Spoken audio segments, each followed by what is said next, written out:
6:01. 6:01, we'll call this meeting to order. You all set over there?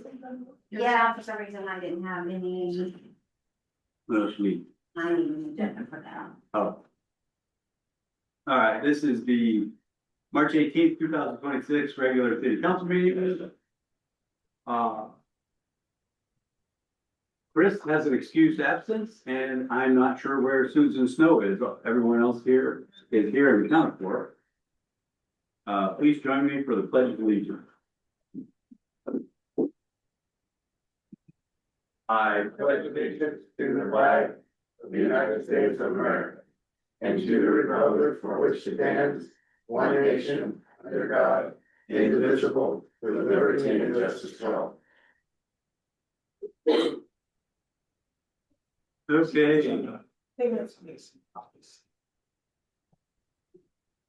Item 4, consideration of the agenda. Lila or council, is there anything you need to adjust or anything you want to delete? Anyone?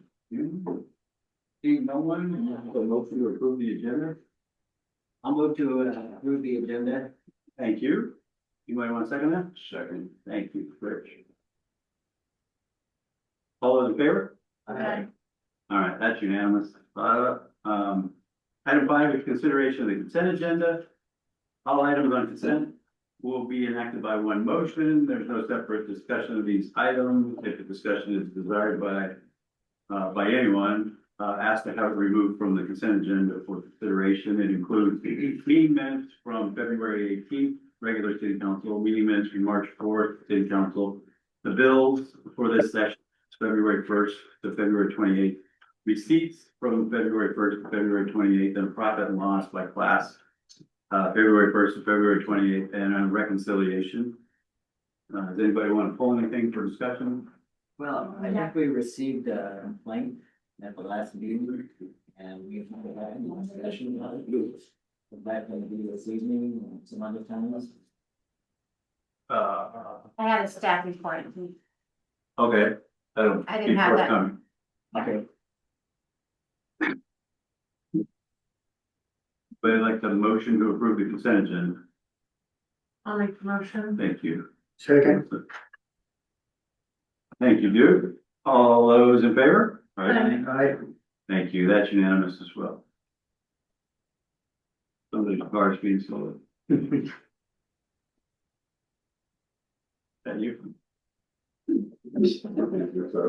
Yeah, I know. It's mine. Oh, okay. Sounds great. I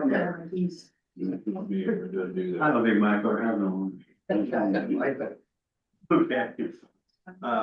We have a couple of announcements here. 6A, all of you elected folks on the council, and we have a couple of planning commissioners should have received your notice from the Oregon Ethics Commission on your, the interest filing.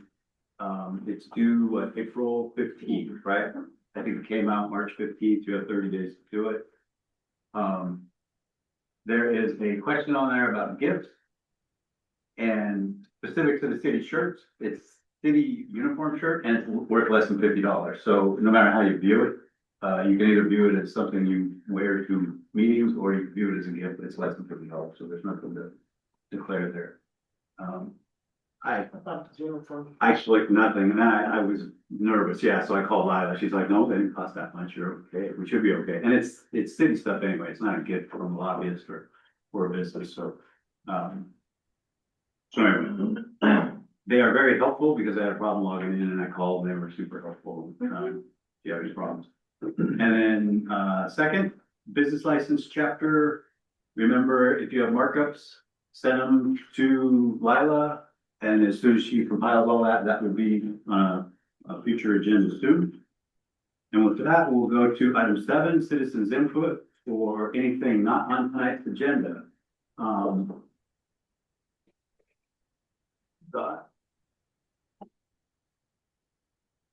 a couple of comments all related to the ordinance. So did anybody have anything? Well, I'm not signed up because there was no book for me to sign. We're not doing that anymore. We got speaker cards. Do you want to speak on something on the agenda or just have something you want to? No, I don't even know what the agenda friggin' is.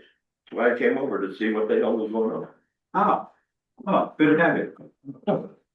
You know, I figure it's important because, I think I just got one of those.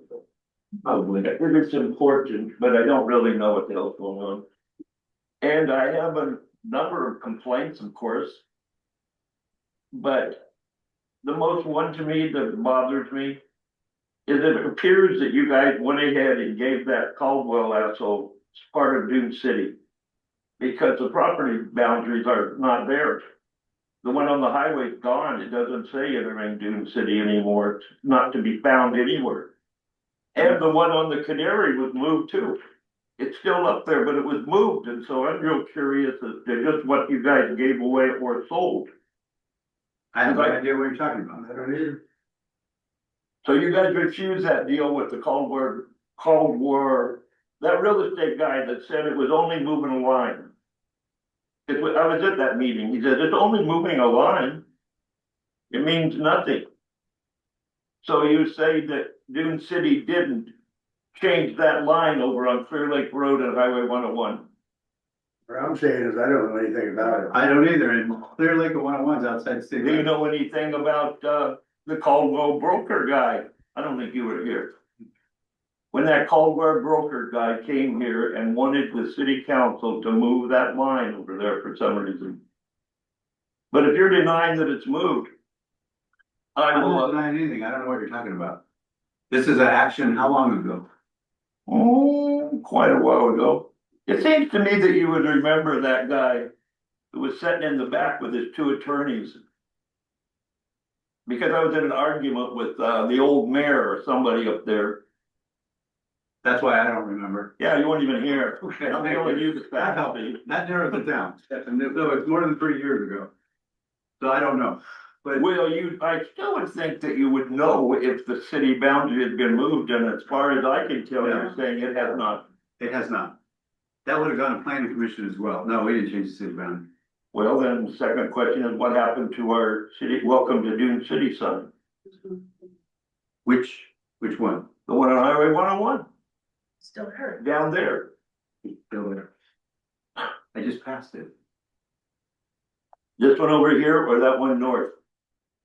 I pass it every day. I passed one. I go to Fort town Lake. every day myself, and the sign was up by Sand Dunes Frontier, just on the other side of it. And there's no sign there that says, welcome to Dune City. I don't know, that's a state sign. That's not. I But don't, I'm good enough, as long as you guys say you didn't give away part of Dune City, then that's my momentary biggest concern. okay, very good. We didn't. Thank you. All right, anybody else? Well, I'm just concerned that it doesn't seem like it's right that we can only speak about things that aren't on the agenda. What about? That's how this item works. It's things not on the agenda. When we get to the things on the agenda, you can speak then. So we're not allowed to speak about anything relevant until the end when you invite us to. Okay, I guess, if that's how you want to put it. well, it is how the way I see it, I'm like. Of course, we all have things to say, but you let us know when we can speak. Thank you. Okay, thank you. All right, 8A is mayor's report. I have a couple of items. We are looking into a fireworks ordinance. Lila's gathering info, typical ordinance from other entities. We'll get that on an agenda soon before this 4th of July. Or really June, before middle of June when fireworks go on sale in Lane Garden. Number 2, Lila and I are attending the Central Oregon Coast Board of Realtors Spring Membership Meeting tomorrow to give a little update on Dune City activities. We did that 6 months ago along with Florence. And then number 3, I'll just take this opportunity. This is all in front of you guys. There's 2 letters from the state of Oregon. The one that's dated April 26, 2019 is really applicable to tonight's activities. City of Springfield was adopting revisions or working on revisions to the land use. And one of the questions, I had the same question, I called our attorney and he said, yeah, this has already been decided. I said, everybody on the council owns a piece of property here. Yeah. So we have an apparent conflict. We all have a piece of property that is covered by the land use ordinance. So there's a detailed narrative there. And The first part is they were doing like a planning session that doesn't apply to us, and they said anybody can participate, anybody can have an opinion. I mean, that's the simple version. But when you get to the second page, under conflict of interest, an actual conflict of interest occurs when a public official participates in an official action that would have direct financial impact on that official, the official's relatives, or any business they're associated with. And typically it's those relatives in your household or adult relatives that own a business. So if you were planning on approving, for example, this land use ordinance because you thought it would immediately improve value of a piece of property so you can sell it, you might want to abstain in that part. And that is covered in a later part because this is a big, complicated ordinance. You can discuss, it's on the top of the next page. If you get to something where you feel you have a conflict of interest or potential conflict, don't talk about that part. If you're going through the ordinance and, you know, for example, the commercial property, a chapter on commercial property, if you own commercial property and you think, I don't want anybody thinking I'm affected, just abstain from that part, but you can participate in the rest of the discussion. And all of us have residential property, which gets to the, what do they call it? The class. I believe it is, question 3 on page 5. There is an exception for conflicts of interest. That is when your action affects the public official or your family, but it affects the same degree as the broader class of individuals, meaning all the rest of the residents. So, and frankly, we haven't proposed a land use change in itself. It's the land use code, but we haven't added a zoning category or a density, change the density to anything. So there's nothing in here that benefits or hurts anybody from that land use perspective. But same thing, if you just own a piece of residential property just like everybody else, then you can say, there's no special benefit to me anymore than there is to all my neighbors and everyone else in the city. So, so long story short, and it's a long letter, it's 7 pages long. The city of Springfield did vote. We have a quorum, so we can take action. And even if everyone says they have a conflict except one person, you can still vote on an item. So I'll leave that to your conscience. And then the other is a deeper dive on. Yep, go Excuse me, ahead. I'm sorry. So even if we have a residential property and I'm not, me personally, I'm not looking to sell, I'm not looking for anything, I'm looking Right. out for myself as I would be every other residential Right. customer here. That's not deemed a conflict. I wouldn't think so. So there's apparent conflict, which is you could, right? We all have an apparent. An actual is, yes, I'm gonna make a fortune if this gets passed, then you would say you do. But I'm with you. I don't have plans to subdivide or do anything. I'm just a homeowner, that volunteered for this gig. So, Okay, I get it now. Thank you. okay, and then the other letter is more recent. It was a different question, but, it applies. This was on business licensing fees in Beaverton, and the majority of the council had a business. And so they all had to pay a business licensing fee. So they said, you know, can we work on the business licensing ordinance? And it got to, if you go to page 4, this is the really specific answer on that class determination, how you determine the class. So they decided they didn't have a conflict because they were treated like every other business, every other small business. They all had less than 4 people and they paid $100 a year. And so that it gets into that, what's the definition of a class? And are you affected to the same degree as all those inhabitants in your class, the people of the state or the city, the county, whatever it is? So, so we got 2 really good examples. I apologize, this was last minute. I just thought of this, when we were getting ready. So I called the attorney yesterday and he sent me this, and so we made copies for everybody, but, for, you know, for your own purposes, I'm not gonna tell you how to view it, but, I think we're all in a similar boat. We all own a piece of property here. We all want to participate, and if you think there's something that could be viewed as beneficial just to you or a smaller group of people, then abstain on that part, but you can still participate in the discussion. And when you get to the vote, however you want to vote, when you vote, you can say, I vote aye, but I'm abstaining from whatever, from, this one piece. Just state that in your vote. We'll keep notes, because this is a public hearing and an ordinance, so we'll have that disclosure statement that goes with the script for an ordinance when we get to that. And you'll be able to say, I don't have a conflict, or I have maybe a little conflict with one little piece, as long as you disclose that and make it clear what you're voting for and what you're not participating in. I think we'll all be safe. So is that sufficiently murky?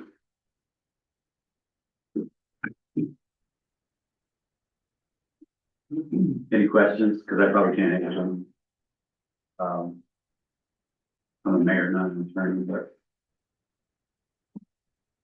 I want to solve it tool. So any questions, Larry? You good? All right, Rich, you good? As good as I make it.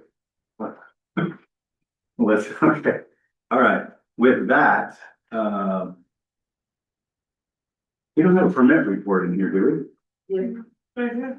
Oh, sitting on the table, sorry. I missed it. Did I pick it up? No, I was just gonna order some seasonal stuff to fix it now. They've been very bad. Okay. I have the.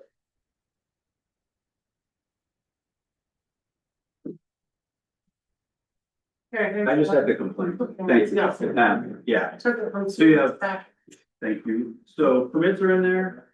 Back at you. I have the one complaints, but I didn't have the one from this, so. Permits are in there, if you have any questions, Pam is here, and then complaints are here. And I wasn't at the last meeting, Larry, what was the complaint about the advertising? No, there was a complaint about the lack of septic approval by the county sanitarian for the bed, the Airbnbs. For the short-term rental. Well, Okay, and Plural. yes, yeah, there's still like 17 of them. Yeah, 18 so of we them. haven't had a discussion about how we approve those absent that approval. haven't Yes, had we that. gave them conditional approval at the very beginning. Did we tell them it was conditional? Yes, we did. So, And they're now back on the front burner of the county, and it's still a work in progress, but yeah, they all. that's the discussion I'm hoping we're Oh, having. okay. I haven't been I'm sorry. updated. All I know is that he hasn't done squat at the county. And we. Yeah, that's why we put in the, Did we Yeah. not? There's no delicate way to say this. Did we not at the time have an expectation of a quick return from the county sanitarian? I mean. we did, Yeah, the very we did. Okay, so all of the Airbnbs are still conditionally approved? No, Not all of them, no. Okay, so how many have a sanitarian sign off? I think we have 11. 10. 10. Okay, 11 as up to this afternoon. Yeah. okay, so now that we. And there is 10 that are on the desk waiting to be processed. Oh, good. Okay, so we built a fire under him and now he's gonna get going. So what, going forward, if we have somebody new who wants to do this, is there some agreement with the county that they'll act expeditiously? It's been how long, a year, 2 years? It's been a year, it's been Yeah. over a year, yes. Is there any kind of expectation? In 24, from September to December 24, they did 6. Mhm. In 25, they only did 2. And then when we asked for a status, they said those were all closed out for lack of action, so. Some of them didn't get scheduled for the field visit, the homeowner didn't respond, or some couple, I think they didn't pay the county. They had paid our application fee, but they didn't pay the county. No, I was busy going through training and I wasn't staying on them and it didn't get done. But they were all there, and then their technicians. They had all the said, paperwork and then timed they out. discarded it because nobody was I pushing see. them. Okay, so moving forward, we can be more fastidious on our end and Yeah. they can as well, right? They Yeah, are getting an email from me every other day, if not every day. Great, great. I've got 2 people that I. am We in got this contact update with today. At Lane County. So, yeah. Okay. All right, and then this begs the question, did we come to a conclusion about the one particular property we have that was advertising more bedrooms than septic capacity? I think there was some research going on. Oh, yeah, I know which one you're talking about. Oh, yeah, it's already been taken care of. Well, how was it taken care was taken care of because they had their septic evaluated. Tank had never failed. And they, the sanitarian says that they can have 9 people there. And so the advertising has changed to 9. Perfect, excellent. Thank you. Yeah, and the comment that we heard at the meeting that Right, it had never, no, I it understand, had an inspection, hang on, it had an inspection the year before. right, And that one fell through the cracks because it was a new build and a short-term rental at the same time. right, The county said, we're the only city that requires this, so they did the normal inspection for a new build. right, And we've had that conversation, they said, if you're interested in really what we think the rated capacity is, we'll make sure we tell you that very clearly.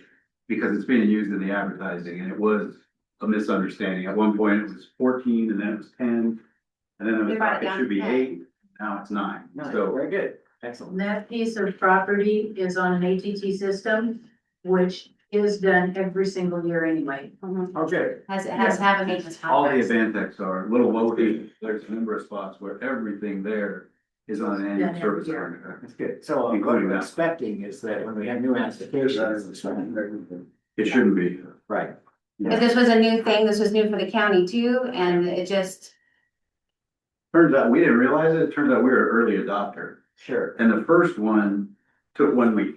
right, Because we wondered, is this gonna work? And the first applicant goes, I just sent him $1,000. It was scheduled the following Wednesday and it was inspected and signed off. We thought, well, this is easy. right, And then it went downhill from there. right. Well, I've had paperwork sit at the county for 9 months and nobody looked at it, so Yeah. it's not out, we've been after them. not out. They're over I here can every tell you week. that, yeah. So I have really been after them. You guys gotta get at least 1 to 3 a week. There's no excuse not to get them done. Right, and I think, some years ago, it took intervention by a county commissioner to get them in gear. So I'm glad to hear that they're doing better, but we have to expect a certain amount of reciprocity with them Yeah. to get these things processed timely, because in fairness to the property owner, he wants to advertise his property. Right. And he can't really advertise it because he doesn't know how many people he can get approved for Right. until that an evaluation is done, so. We And I all think- thoughts. I think George, the sanitarian, now fully understands what we're doing with the information as well. Because I think they thought there was some confusion as to why we were even doing that. Right, Well, and he actually Because retired. he said we had to. So now we have, He now has retired now. He's gone. Okay. right, okay. who's a little bit more responsible. Okay. Is there a specific time limit that they are given that they have to have it back to you from the date of initiation? No, have it, No. is that something that could be realistically put into play? Maybe one of them is getting the county to Yeah. do their job. Well, I'm just trying to think of, because yes, I understand that, the property owner wants to, but our due diligence is making sure we have every box checked off before we allow an occupancy. And I understand that, and I think that once we get all of these completed, and then we have the onesies, twosies after that, Yeah. that's gonna be a lot easier to manage and expect. Right now, we're behind the 8 ball, and we've been trying to catch up for, 3 months now? I mean, And now that we've had the conversation with him, because I reached out to the public works director too, I was like, I don't know what else to do. And then immediately, we got answered, right? Our attorney has too. They Our call attorney it, reached out to. they call it change of use. Yes. And when you read it, it's not, it's for building additions. It says for adding a bathroom, adding capacity, adding a kitchen. And so we thought change of use is perfect because it's residential use to, whatever they call it, rental in residential.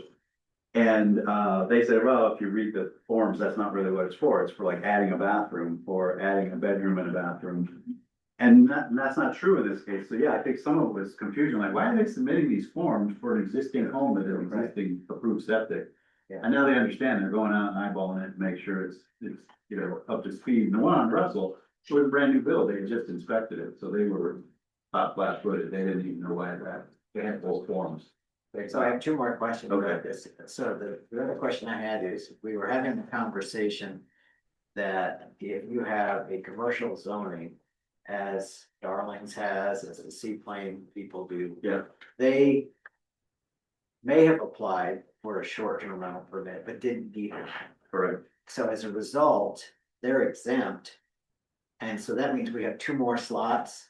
I mean, you had applied for short-term, right? No, But he's never but been. they had, so they shouldn't be taking up a spot on They're the not. short-term rental. We have 7 spots right now. Yeah, they're And not, they're not one of them, right? correct. No, Okay, cause but how come they, since 22, have paid the short-term rental fee? they thought they had to. Yeah. And Well- apparently they shouldn't be doing, cause they have commercial zoning, so my point is their spot should not be.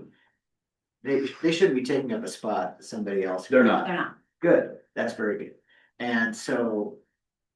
We can count on other people that may wanna come in and fill that other spot.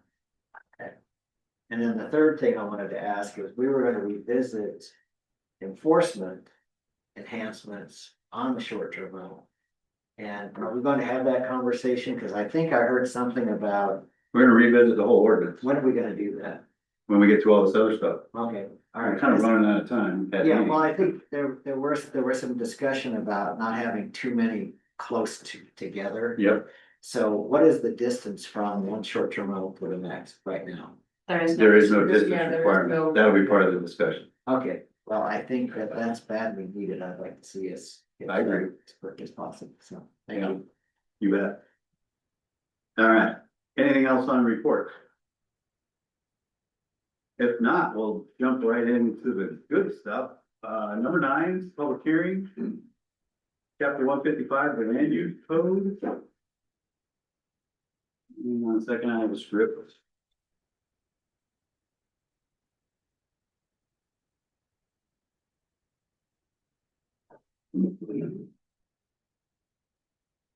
Actually, before I get to the script, we have a ton of information. Okay. So, we have our planner Henry. online, Henry. Yes, yep, I'm here. Hi, Henry. Hello. And big packet in front of you is the staff report. So he's been participated in the last 2 planning commission meetings, which were the public hearing for this. They didn't get through it in one meeting. It was continued. They had a meeting. There's a lot of comments and notes in here. And then Gary Darnell, there's a memo. He went through what should be the final language after all the discussion. And he did a memo about, the mays and the musts and the shalls and the shoulds and a number of definitions. Everything in his memo is incorporated, correct? No, Yeah. Oh, okay. That, the only things that are incorporated are what the planning commission recommended, and that's outlined in the memo from planning commissioner Rapunzel, dated March 6th. Okay, so A lot of Gary, those were, however. some of them. Mhm. Okay, so there's some recommendations. These are from our attorney yes. for discussion and for incorporation. If you agree, you just have to say, yeah, this incorporate them. And That's what I we're read through gonna them. go and over. agreed, yes. Okay. That will that's help all. with definitions and the legalese. And then there's been a number of comment letters. I think we had just 2 comments that came in timely for this meeting. Everything else came for the planning, correct? Mhm. Okay, and those were. I think there were 3. There were 2 letters in the email, right, Lila? Okay, and those were sitting on your calendar here. Yes.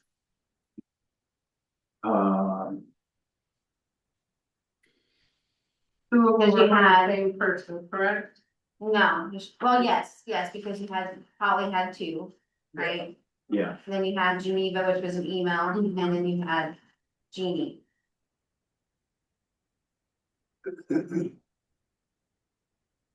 all right. Does anybody have any questions about all this stuff? Well, I just have questions. So did the planning commission not adopt all of the recommendations of Gary Darnell? No, because we No, didn't, those came in after. Oh, these came after? Yeah, so Yes. all the stuff up to that I've got these recommendations to the council. I understand. Okay. All right.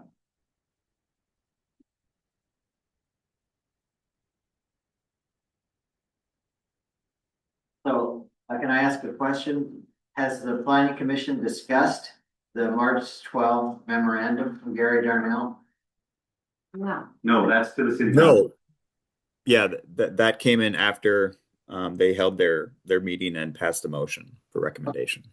More, if you read the top, it's more for consistency, and, Yeah, legal I've read it. term, right? So it doesn't need to go back to planning commission for additional consideration. It's just for ours for preference and for use as you see fit. Okay.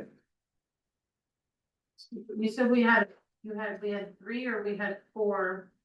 Well, it depends on how you count it, because you should have 2 from Holly Collins, 1 from Geneva, and 1 from Jeannie Jackson. I don't have one from Jeannie Jackson. I have 1, 2 from Holly, and an email, what appears to be an email from Geneva. That would be, No. Am I missing? Yeah. I don't have that one. Excuse me if I might, I sent them to the planning commission, so I think what we're gonna, I letters to the planning commission, I assume will be turned over. I don't particularly. I just Yeah. did the one from Jeannie. And I think that Lionel does have those, if you don't, Lionel. that one should be in, with the exhibit, because I think that's one that Henry had, so that should be part of the exhibit. Okay. So it should look like this. I don't get copies for you, if you need it. Yeah, you want maybe 5 I will need copies? a copy of this, please. I don't have that in any of these exhibits. I'd like one too. Yeah, he's making 5.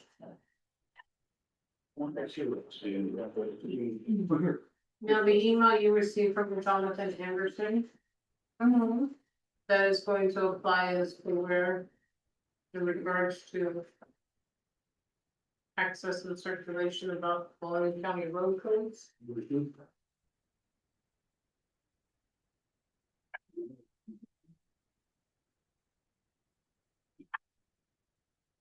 Yeah, so it should have been part of exhibit A, Jeannie's letter, but.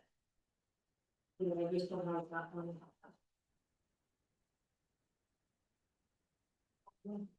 Did you hear that, Violet, but Jonathan, the email of March 3rd, that was, did that go to the planning commission meeting? No, it did not. Okay. However, he did make comments at the public hearing about those items, and that was Okay. basically his follow-up. And then he's, okay. Yes, and then the county commission did speak to those things that he brought up. Okay. at- So those are in the Rapunzel's. All right. They are. They talk about the T and the cul-de-sac. Right, the road, the street section stuff. Okay, and that. It's specifically. This color copy.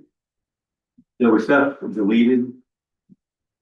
And then added back in, which covered all those, Okay. so it's That's back in the final version.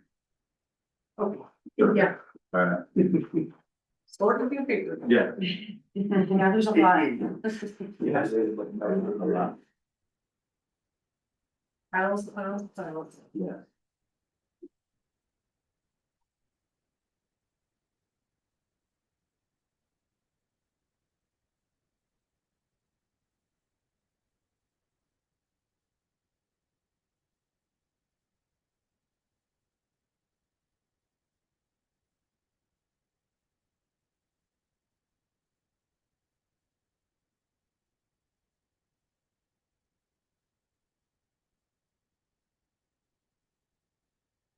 So Henry's gonna give us a formal report. The staff report, yes. Okay, so whenever you guys are ready, and that may explain Yeah. something. Big packet on all planning commission stuff instead of walk with you that, so you guys are ready, everybody ready for that? Okay, take it away, Henry. All right, thank you. So good evening. My name is Henry Hurley. I'm an associate planner at Lane Council of Governments. So we did bring these amendments to the Planning Commission first on February 26th. And at that meeting, they postponed a decision and deliberations to a later date because of all the comments that came in. And they were numerous, and they wanted to take those all into consideration before making a decision. So they met back up on March 6th to review all the comments, and they went through each of them one by one. And then they applied them to the code as to whether or not they would accept those comments, if it required a revision or not. And at the end of that meeting, what you see in your packets is what they recommended, the changes or non-changes in some case. And they're in the the code itself, and I highlighted all the changes in yellow, and text that is proposed for a deletion is struck out, and then text that is new is underlined. And then going to the staff report, Dune City, the criteria for an amendment, a type 4 legislative change, it's really just consistency with the city's comprehensive plan and then the Oregon statewide planning goals. So you'll see in the staff report, I outlined all of those and made draft findings for your consideration.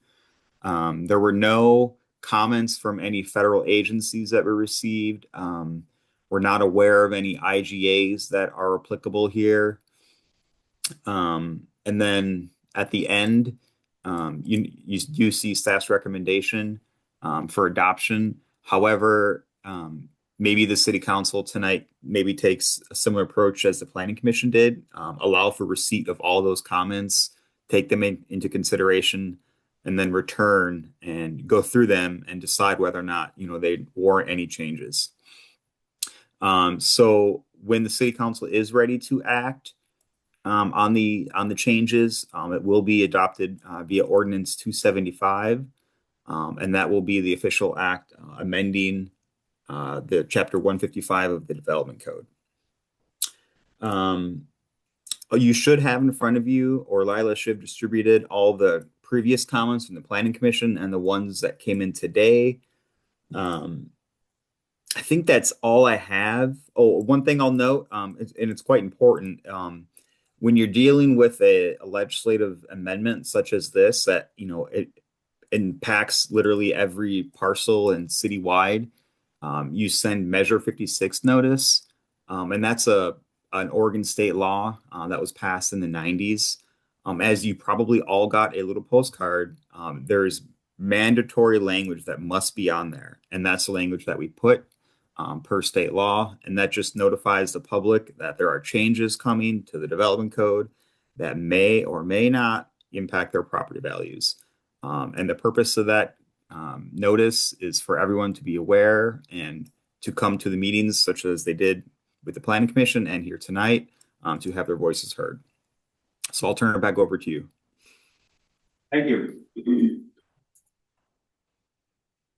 So, what order do you want to go in? You can have start of deliberation or comments, or we have 4 members of the audience that have requested to speak. And actually, Jeannie's got 2 different things, so we'll give Jeannie some time. And so there's only 3 people. Did we need to start the public hearing? Actually, Yeah. I would. All right, yeah, let me get back. Okay. Thanks, Henry. So Yes, tonight- if I may, I would suggest you city council is holding a public hearing on this matter, so they need to open the public hearing and allow for receipt of comment from anybody in attendance that wishes to submit comment. After all that is done, then the city council can consider what to do next. Okay. But you should hold the public hearing tonight. Yes, absolutely. I've got a script to that. So tonight we have proposed changes to some of the language of our land use code in Title 15, Chapter 155. The review and rewriting of Chapter 155 has been under consideration by the city since approximately 2008. Thousands of volunteer and staff hours have gone into discussing and debating this language, and tonight, at long last, it is before the city council for consideration. Councilors, have you all had the opportunity to review the staff report and the attachments? Yes. All right, that's a yes from everyone. Do you have any questions to staff or to Henry regarding the staff report at this point? No. No. No. Larry? No. Thank you. Okay. All right, this evening we have a public hearing on proposed ordinance 275, which proposes to amend the current language of Dune City Zoning and Development Code, Title 15, Chapter 155. These proceedings are being recorded This hearing will be held in accordance with the land use procedures required by the city and the state of Oregon. This is a type 4 legislative procedure.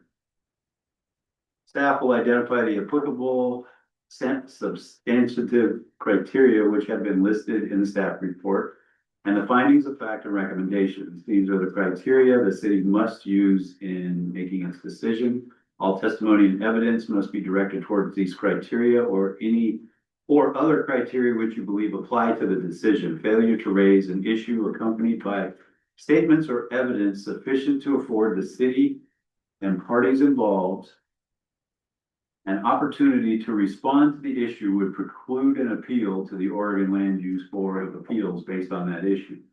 Any party interested in land use matters may challenge the qualification of any counselor to participate in such a hearing and decision. Such challenges must state facts relied upon by the party relating to the counselor's bias, prejudice, conflict of interest, or other facts from which the challenging party has concluded that the counselor will not make a decision in an impartial manner. Note, such challenges shall be made prior to commencement of the public hearing. So I will give any challenged member the opportunity to respond, and a motion to accept or deny a challenge will be made, seconded, and voted upon. Such challenges shall be incorporated into the record of the hearing.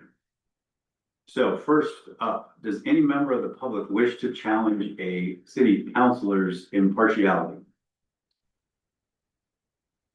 Please, state your name for the record. I am Jeannie Jackson, and I live right here in Westlake. And I'm not actually questioning a counselor at this point as much as I am you, Mr. Mayor. I think there's something that really disturbed me when it came out in the new printing of chapter 275 or chapter 155, whatever it is, 275. The numbers have changed so many times. I've been coming to the meetings for years. And it was upsetting to me that I asked for a copy for the longest time. Finally, at the last meeting possible, we were given a copy of it. And I thank you for that. And I will print it up, make sure Jenny and I got a copy. Because as you know, I can't go online and access all of this. And what really concerned me is I saw additions that were never there before. And I did respond to them as soon as they had another planning commission meeting. I responded to both meetings. But unfortunately, the thing that disturbed me the most, Henry Hurley spoke and he didn't really know what was going on. I'm concerned about the fact that you want to develop the area that you now want to call Chet's Trail that joins. For years, it was a footpath from Westlake to North Beach. And although I'm all for the trail being reopened to do what you want to do. Can I stop you for a second? Yeah. We're not talking about a project right now. Are you challenging my impartiality to the ordinance? Well, yes, because I know you all want it to pass very much. So in that respect, I do challenge all of you in that I think there's a lot of problems that need to be worked out. And the commission themselves admitted, well, they're not sure all this is legal. They have to run it past a lawyer, but they passed it on to you anyway. So I am challenging that. That concerns me very much. Well, you need to challenge a member of the city council. Not words you might have heard at a planning commission or whether an attorney reviewed it. So are you challenging all of our impartiality or just mine? She answered that question. Well, That's not for you, Ricky.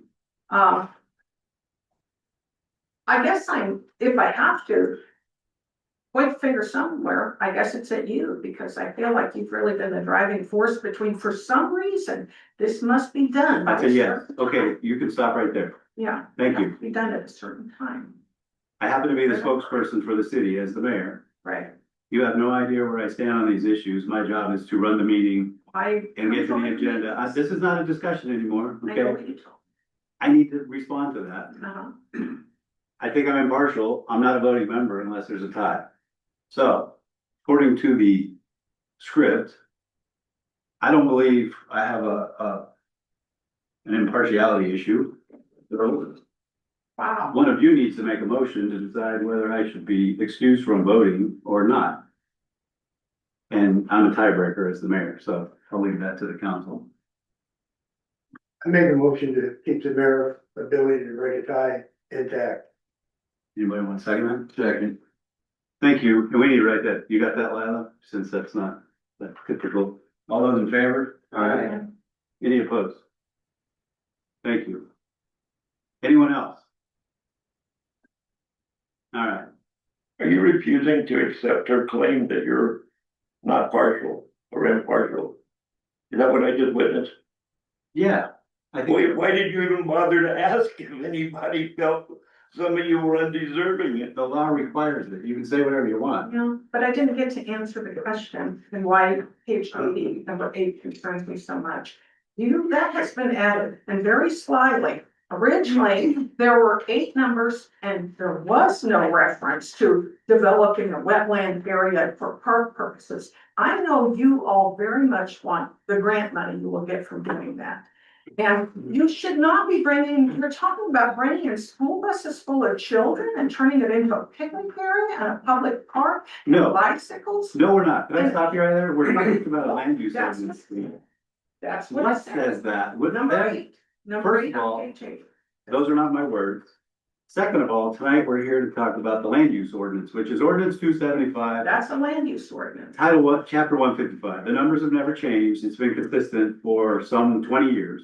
I am talking about what you're. We're not talking about a project, and I am We're not not talking about partial or impartial to a busloads of school kids sitting in wetlands. So we're here to talk about an ordinance.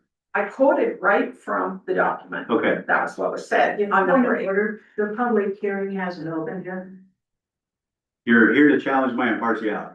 That was voted down, so we're gonna move on. How can you vote down her impartiality? I mean, That's how it really? works, Ricky.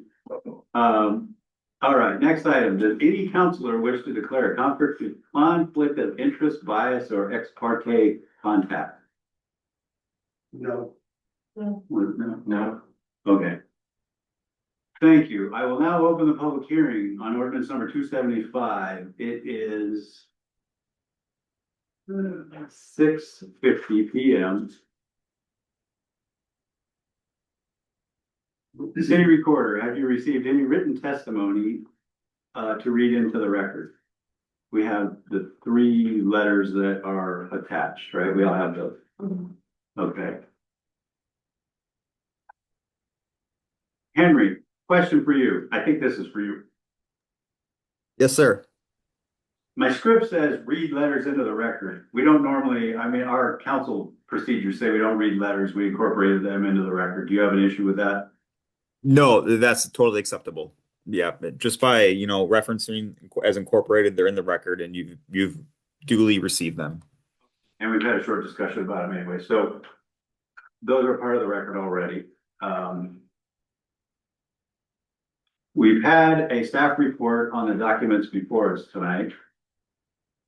So let's see. Any other questions from the city council before we take testimony from those that wish to testify? No. No. Thank you. Anything else? All right, thank you. We will now take testimony from those who wish to testify in favor of passage of the ordinance. So I have 3 speakers. Are any of these in favor or are they all in opposition? Just from a meeting perspective.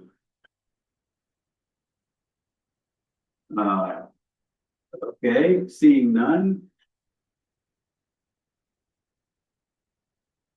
We will now take testimony from those who wish to testify in opposition to the passage of the ordinance. The first one is Jeannie Jackson. Thank you. I am very concerned about the passage of the ordinance without further, examination. And I think that a lot of you on the council, will really learn things you didn't realize before if you look at it in its entirety. It is massive. It concerned me very much, which I brought up at the last council meeting, where some of you weren't here and some of you were. But I brought up the fact this little tiny print postcard was sent out. And I know a lot of people who didn't know what it was, threw it out and had to go buy a magnifying glass for this massive ordinance. I think had people realized what all it entailed, certainly more people would have become involved. And that's unfortunate for our community. I'm sad about that. And I was very surprised by some of the additions when I finally did get a copy the additions were massive, everything in blue that was added, and even, I mean, I knew what it looked like before. I studied it when it was, I think it's 251 or 257 the last time we were dealing with it, 259. It's grown through the years. But some of the blue stuff really concerns me. It's a lot of new things that, and, you know, I am only saying that I understand that wanting to develop that trail is a project. And I do think, since you are an avid bicyclist, you want to put in bicycle trails, that seems so inappropriate in a sand dune area. That's not a good place to hide it. And the whole point is, we don't want to bring more people there. It was a quiet little trail that people from one community to the other could go over, walk over to North Beach, or North Beach could walk to Westlake. And to bring in busloads of school children and develop it, and that, I mean, I just been saying what it says. If you look at, you know, page 80, number 8, that's what it says, Mayor. So if you're saying those aren't your words, I go, well, they were the words that were written in the ordinance. And so maybe you need to be aware of that. But it really concerned me because the previous city administrator, and I'm sure you're all familiar with her, Jamie Mills, had wanted to develop that area as well. She wanted to call it Rebecca's Trail after one of the, you know, late mayors of Dune City. We've had a lot of mayors through the years, and a lot of them have passed, but she wanted to memorialize it for her friend. And she ran into the stumbling block of, well, you really can't build there. And for years, she told everyone they couldn't build there, so they didn't build there. So the city got it for a really reasonable price because the last owner or two found he couldn't do anything with it. And now the city wants to take advantage of the situation and develop an area that we once were protecting. That concerns me very much. And thank you so much for listening to my concerns on that. There's other slashes to important environmental issues that in blue now have been changed. A lot of restrictions have been dropped. It looks like we're going to be doing a lot of logging and clearing, building a lot of homes. And those of us who want a quiet community and have for years, you know, love Tulsa a nice place to live. We love the place we live. We don't want to be a big city. We don't want a development. We don't want to be Salt Lake City. We want to be who we are. And thank you. All right, next card is Jack Mobley's. Hi, Jack. I believe that ordinance 275 is the most restrictive and overly burdensome I've ever reviewed. Does many restrictions for all property owners in Dune City, but property purchased by the city is excluded and exempt from the compliance and development requirements. It is so restrictive, the city itself does not want to follow the code. And I thought Lane County building's hard to get through a permit, but after reading this, trying to get a permit and the cost that's gonna go up is gonna be very hard in Dune City. And I also believe, in my opinion, that it will significantly reduce our property values.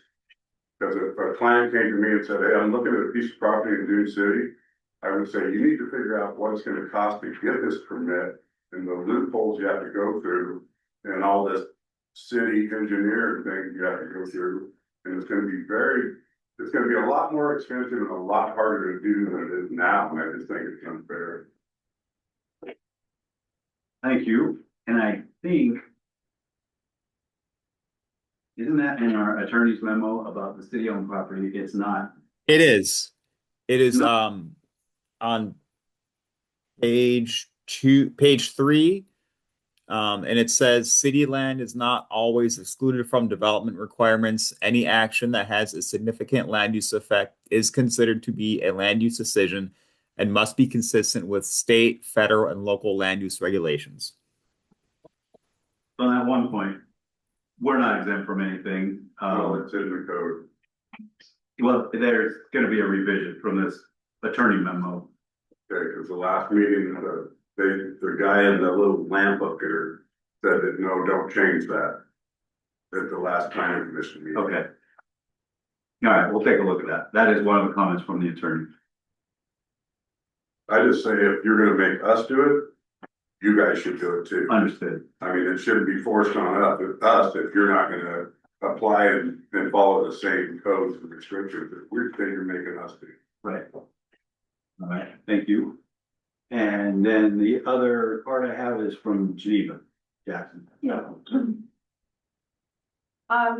There's quite a few things in the ordinance that I have some concerns about, but I'm more worried about the environment than anything else. And I'm going to read a family member's letter, because I think she did a pretty good job that captures the ideas. What's that? All right. I'm writing to comment on ordinance 275 on the associated removal of the tree coverage map. I previously commented on planning on February 26th regarding the ordinance's tree coverage provisions. As currently written, ordinance 275 allows the removal of mature firs, provided that a shrub is planted. This approach is inconsistent with the intent of the charter, the comprehensive plan, and the 2020 strategic plan, each of which emphasizes preserving Dune City's rural tree-defined character. I respectfully request the council postpone adoption of ordinance 275 in its current form. The document contains numerous unresolved procedural and substantive issues, including outstanding legal issues, drafting inconsistencies, such as the will versus shall, and we talked about that, and other Scrivener's errors that materially affect an interpretation. Proceeding without resolving this issue presents avoidable legal and procedural risks. Dune City is being asked to act, the council is being asked to act under an accelerated schedule that the chair has described as jury-rigged in order to meet a stated deadline. I mean, you don't have to do it right now. Staff has indicated that the sole consequence of missing the deadline would be the need to restart the 45-day notice process. Renoticing would not impose a financial burden on the city, as eligible staff time, mailing, notice costs are all reimbursable by the state. Given that this ordinance has been under development for many years, a short delay to ensure accuracy and completeness is reasonable. There are also procedural concerns related to notice and record clarity. The city used a small postcard that was difficult to read and may not meet state font standards, particularly for seniors. Additionally, more than 50 public technical issues have been identified in the current draft. Many of them still haven't been resolved. Also requested clarification and documentation regarding the removal of the tree coverage map. I've been informed that the map was deleted, and I've been unable to locate any resolution, ordinance, or official recording that documenting the action.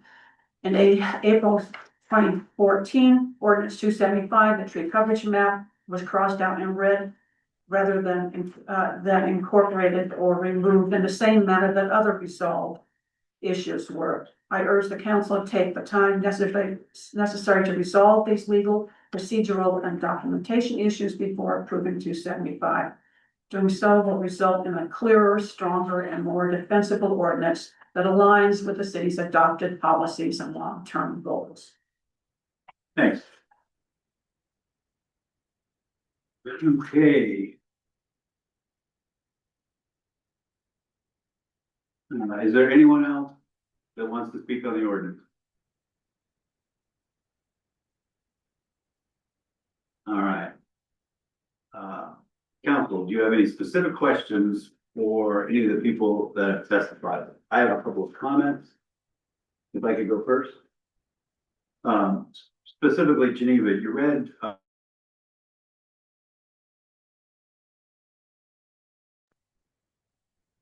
as the chair of the council, I want to assure you, I've never said this process is jury rigged.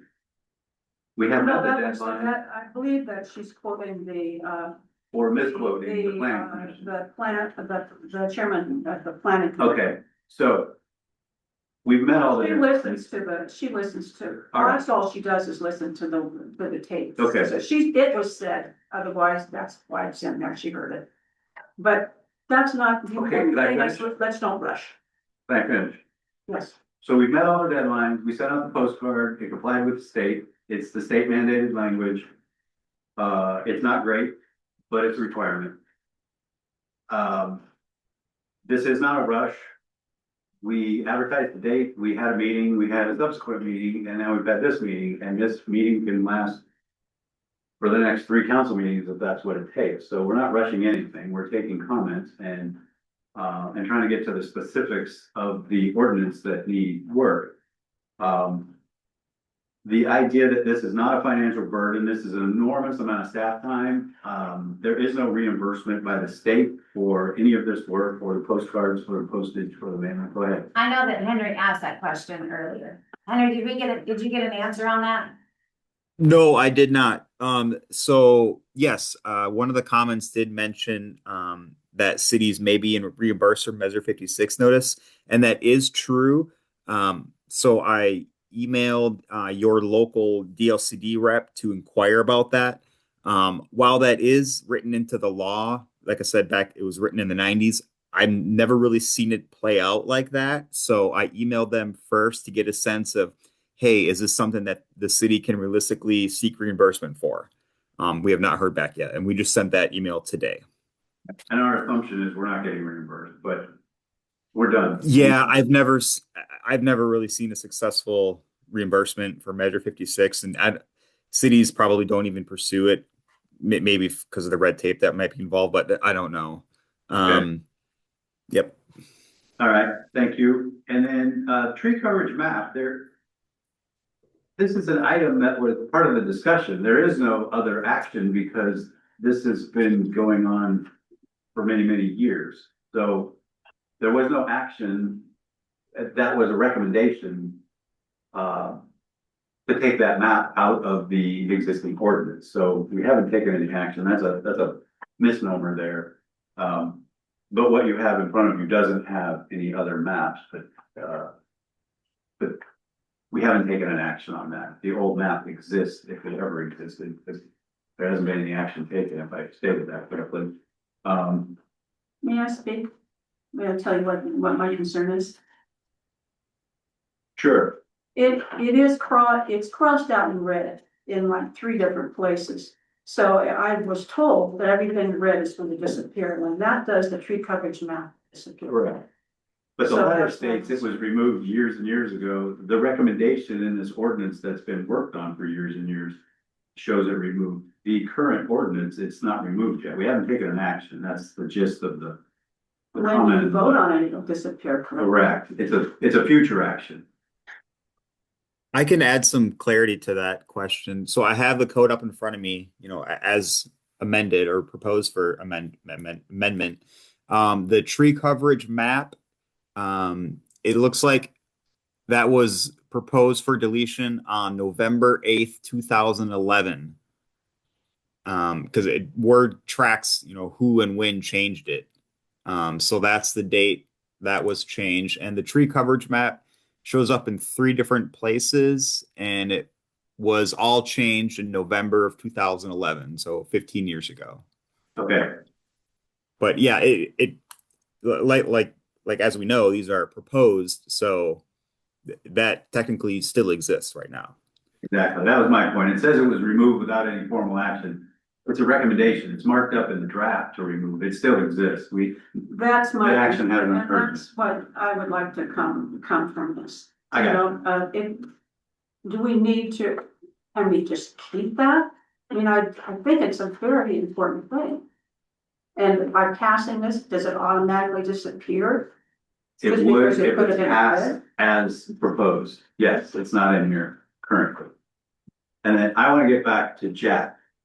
So the bulk of the changes in here, Jack, are deletions. There's some added words, but there's more deleted words. So I don't know why you believe it becomes the strictest code. I just think it's very, like the solar thing, the parking area, just the size of lots, distance to there. I mean, if you have land and it's not perfectly shaped the way that you say it's okay to build, then that land's worthless. Well, it's not worthless, but it becomes more Well, difficult I think based it on makes setback. the value go way down. It's not worthless, but, I mean, Well, we, you're telling me that this is gonna make it easier, faster, and cheaper to get a permit? a lot of it does, yes. Well, And a lot of it is I just, disagree. okay. I do this for a living and I disagree. I appreciate that, because a lot of the deletions are just duplicated language in other sections that are proposed to be deleted. Well, I deal with Lane County all the time. And they're horrible, just like your septic system stuff. I'm just telling you, I do this every day, the last 35 years. This is gonna make it harder and more expensive. Okay. All right, thank you. Can I say one thing about the postcard, the boilerplate postcard thing? Sure. It is a problem. Either it has to be bigger, the fonts like miniaturized. But you know what I'm saying? I mean, it's hard to read, so for just anybody to pick it up out of the mailbox. You know, it's a tosser, so I'm just putting in my 2 cents. It needs to be on a bigger card. I know it's a possible expense, but it's not work, it doesn't work Okay, as an informational piece of stuff that people need to read. yeah, That's all. okay, understood. It's a problem. And it is what it is, because it's dictated to us. We didn't design that, and that's the problem. I When get it. you have a statewide mandate, it sucks for everybody, because it doesn't fit anybody's particular situation, but that's, I mean, it has to say, and it says it right on there, this is the language required, you Right. know. And it says your property value may be affected. None of this is a land use, the land use itself, we didn't add or delete anything. We're not eliminating commercial or adding, you know. So in this case, it doesn't, but, actual development, that's a different, you know, that's a different conversation, but it's called the land use code, but we didn't actually change the land use, we changing all the other ugly details to go along with it, but. So I appreciate that, yeah, it is what it is, and we had to do it twice to make it work. They were misprinted and some people got them and some people didn't, so we changed the dates and did it again, and so. We've gone through this process twice for this notice, but anyway, thank you. So now I will get back to the council having specific questions for anyone that's testified. Yeah, Please do. Jack, I've known you for a long time and I know you're one of the premier builders in town and you came to the shop and we talked before. And your opinion to me carries a lot of weight. I know that you've been at this a long time and I'm very interested. I'd like to sit down with you, have you come by to where you go over and show me the parts that you're most concerned with, Jack. Because I don't want to make this more cumbersome to builders or homeowners or anybody else. It shouldn't be. If we're fine tuning this, I think it should be cleaner and easier for people. But your opinion carries a lot of weight with me. Appreciate that. All right. Okay. Thank you, Melissa. I don't have any You got any questions. direct questions? You, Rich? No. Okay.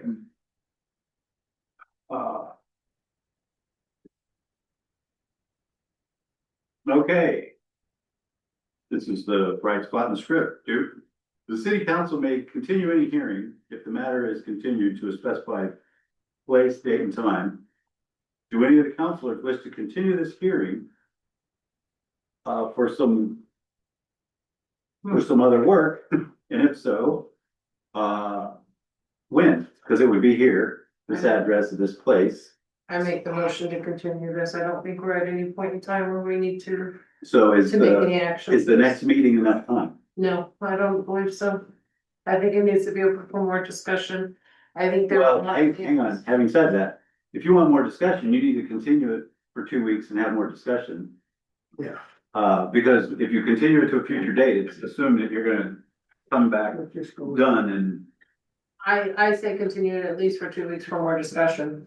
I mean, if anybody's More smelled this discussion stuff. here, or, I mean, because Duke's, but he wants to visit and go through some I think- specifics. Respect to that, giving him enough time for a discussion out in the community. And is that enough, Duke, to the next? Yeah, no, meeting? it is, yeah. I'm Okay. open if any other council member needs more time. Okay. I'd like to have us discuss some of the concerns that we have each found as we've reviewed this evening. And give some direction to the planning commission This is ours. I They make a understand. recommendation, so you can edit I this. understand, I understand, well, then we can make a recommendation to staff of the edited changes we'd like to see. Absolutely. But it's gonna take more work than tonight, we're not gonna Okay. pass this tonight. Good. Yeah, that's not gonna happen, so we're gonna have to have some measure of time, because there are substantive things here that need to be addressed. And I doubt we're even gonna get through all of them tonight. I know just for myself, and I said in the last meeting. This is a lot. It is. It's a lot, Absolutely. and, I think I've talked with 4 people. They're all against this, but you know, I know it's been around and we've been working on it. Right. And at the It's not very same anymore. time, Right. I respect the work that our planning commission Me has done. too. This is, you know, there's a lot of work in here. Just what I said to Jack, I don't want this to be cumbersome or more expensive or anything like that, so I really am interested in talking with Jack, and then I'll come back and I'll have something better to say. I personally don't feel like I'm ready to pass this tonight myself, so that's where I'm at. You know, and for discussion purposes, I probably have 7 or 8 items that for me are kind of like concerning. Okay. And so, once we, as a council, if we could share some of our, you know, concerning items, then we have to decide, are we directing staff to rewrite it? Or are we sending it back to planning commission for their review? Yeah. I If don't it's an think- edit we can do, we're gonna edit it. Yeah, Okay, well. But if it changes the process enough, it may require that it goes back Well, to then planning commission. we'll have to see where this goes. Yes. Some of this may require planning commission participation. We don't know yet because we haven't heard each other's comments. Right. We haven't discussed this before, so looking forward to that discussion. I would think that within the next 2 weeks, our next work session being on the 1st. Hopefully, everybody would have enough time to come back with these questions or concerns. Address it at that, and then. Be able at the next council meeting on the 15th of April, be able to do something with it. Don't wanna make it a definitive date, You got to. then I would say that we don't make it Well- an action item until probably May. No, you just continue to a future date and continue the I discussion. think we can just keep doing it. Yeah. Yeah, I'm not and I would- asking when I you would approve. I continue- just Say you wanna continue to, But we we can, keep having a discussion, that's. I would like to that's easy. continue it at least until April For first. the next meeting, For the next meeting. April Fool's Absolutely. Day, that's somehow appropriate. I don't think it's an appropriate joke in any way, shape or form. I think it's a very serious matter. I understand that, but And I think got there my- are a lot of concerns that are out there. and I I'd got like my to address 12. them. I got a list, but I sent mine in advance, so did the planning commission look at these as well? Okay. So Melissa made a motion, I'll second it. Well, before we continue to a future date, I mean, we can continue, it's only 7:15. We can have some of that discussion now and then decide where this takes us. Because if it's for staff to do research, you know, as much time as we can give them, you know, the more the merrier, so. So if you've got a note, I mean, you wanna start? Sure, I'll be happy to start. Please. I wanna, first of all, I wanna thank Henry and the planning commission folks for their hard work. So my experience as a developer, I had to become very intimate with not only Lane County land use code, but also the city of Florence and how it relates to the UGB, so. You know, Jack, I feel your pain, I understand that, and so, but I just going through this document. As well crafted as it is, it's lacking in lots of different ways that I don't fully understand because I didn't participate in all of the conversations that took place since 2011. So you'll have to forgive me, but I went through, and I'll just hit some of the highlights that I've gotten for it. So one of the big concerns I have is why we changed to the high water line from the low water line. I don't know what that is. I don't know why we would all of a sudden decide to go from the low water line in terms of restricting what somebody can do with their property and now use the high water line. I don't understand that. And I don't understand exactly how we will administer that. On a case by case basis. Let's say that you've got something that's a new construction. Hang on a sec, what page is that on? Well, I'm looking at definitions. I'm on 21 of 260. And it's listed here. And I so what I'd like to know, maybe Henry can help us out, is that, you know, that's a political decision. That's really common. And so what I would like to know is what are the ramifications of us changing to a high water line limitation on people? Because if you have an existing property, you should be grandfathered. But if you're a new property, you're new development, well, sure, we want you to stay back from the water. We don't want to have adverse impacts on our riparian environment there. But the problem I see is that it only takes a slight change in personality by the planning people and the planning department to have this turn on its head and be used as a weapon. And it can't be. So, Henry, can you help me out here? Hang on a second, Larry. Where do you see it's changed? Okay. I've got a number of different places where I've got it folded down. But I noticed that we have the ordinary low water definition and we have the ordinary high water definition. Both were in there. Right, The 12, just typing out 12 longhand is the only change there. I understand. I'm not saying that there's a change. I'm discussing an Oh, okay. issue that I find throughout the document. Okay, so my concern is, I'd like to know what the context is of using the high water limit. What's the justification for using that, Henry? Hello? Well, a lot of that has to deal with riparian areas around bodies of water. It's usually to measure, you know, some sort of like setbacks to protect that riparian area, which is, you know, vegetation and habitat and species and things like that. But the high water marks, that is a statutory defined term.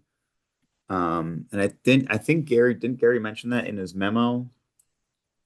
But the short end of it is, yeah, there's a lot of debate and discussion about the ordinary high water mark and ordinary low water mark. And that probably warrants more research. And I would advise also, you know, the Department of State Lands also has an interest in water bodies of the state and the ordinary high water mark. So if it's going to change from what's current, we may want to get their review and feedback before any decisions are made. So Henry, if you know this code, you helped write it, No, I did not. I did not write this code. This was written before I even worked. No. You know what's in here better than I do, even though I've read it. What's the impact on the citizens of Dune City using the high water line mark as opposed to the low water line mark? What's the impact on our citizens? 6 I feet. don't have a definitive answer for you on that. Henry, I did not I did not participate in writing this code. hydrologist. You can't use 6 feet. You don't measure the setback from the low water, you measure from the high, and we just got this today, the map that's on your table. Because it was pointed out to Rapunzel and she said it's in the comprehensive plan and we were trying to find the reference. And this is from DLCD.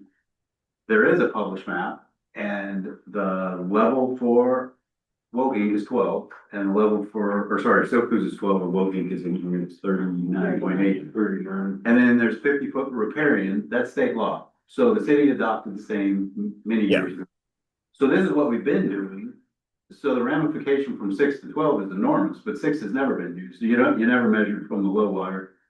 You measure, and like you said, it's a legal term and it's easy to understand when you look at a cross section. It's where the lake vegetation ends and surface vegetation begins. So the typical or the mean high water will be that wet line where the mud stand there. Okay. So that's the level. That's all right. Yep. That's a good summary of it. It's not actually for us to change, it's state law. I understand that. Okay. But when you have a lake that has a dam that changes dramatically the elevation of the water. Silkus, Correct. right? I would hesitate to sign off on something that would have any adverse effect on any property owner where they would be, where advocacy would be made that they couldn't repair, build, and that sort of thing, based on the dam was closed and we had a big rainstorm and the water was up to our street, therefore nothing between the street and. That's not how it's measured though. What the, okay, It's not actual flood stage. It's ordinary high water has a very specific definition. okay, so then I Right. think, And the definition states right here that the high water ordinarily rises annually to the 12 feet. That's our definition of the ordinance. That's not how it's, the legal definition of how it's measured. It's different. Then perhaps we should put in the right, right. that's what I'm looking definition. at. How you get to the 12? Okay. We have potentially. I've spent 2 we're gonna days researching confuse this. it. And we Well, you discussed spent this 2 today. days researching it, I'm just bringing up my concern, Understood. I don't think that it's clear enough. What we're saying will happen to our citizens if we're using that line, because there are places in here where low water line is scratched out, we went to high water. I know I found that in. Gotcha. Okay, I'm not sure, but that's what we wanna do here. But let me go on. That's Okay. just one of my concerns. Now, when we were discussing a different ordinance, we were discussing code enforcement officer, and we simply decided to drop officer. Because code enforcement can happen throughout our city staff. So I noticed that like on page 32, there's 1, 2, 3, 4, 5, 6, 7, 8 references to code enforcement officer. I think we should have those all deleted. Just to say code enforcement. So you'll find that throughout the document. Finding a next reference here. Let's see, I'll try to make this quick. Okay.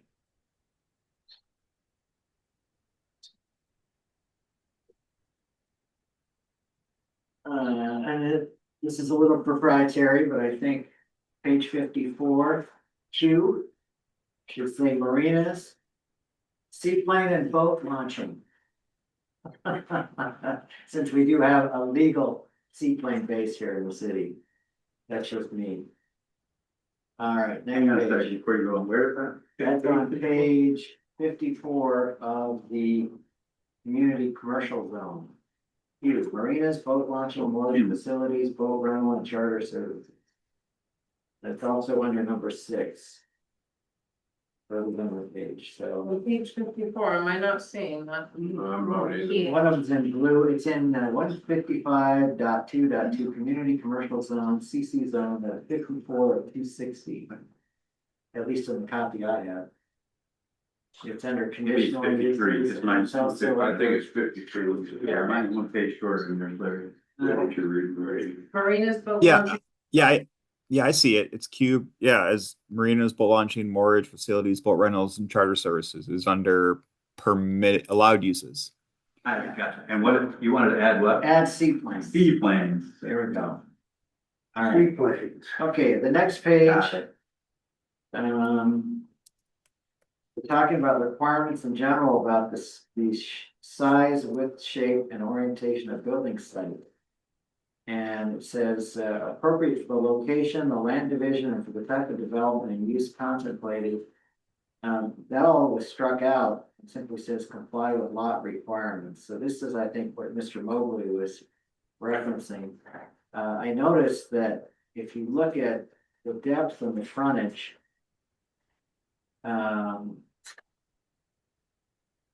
You know, there's not a lot of changes here, but there's the paragraph at the bottom, suitability for intended use.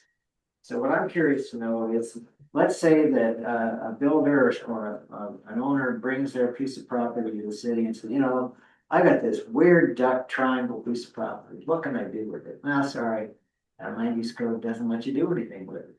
I think that person should be able to bring a design, a lot line, a site design to us and say, look, this property could have a boutique home. It's gonna be weird, it's gonna be triangle shaped, but you know, if we could get a little work, a little assistance, we could maybe move one of the setbacks a little bit to make it work.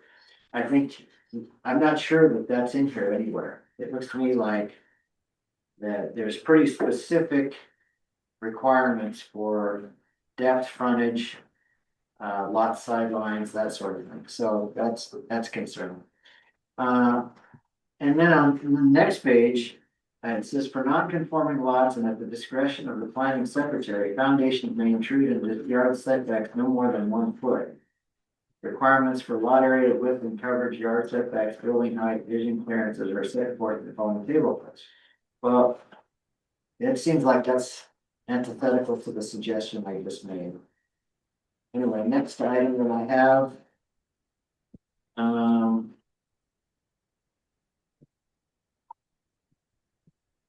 Okay, on page 64 of 260.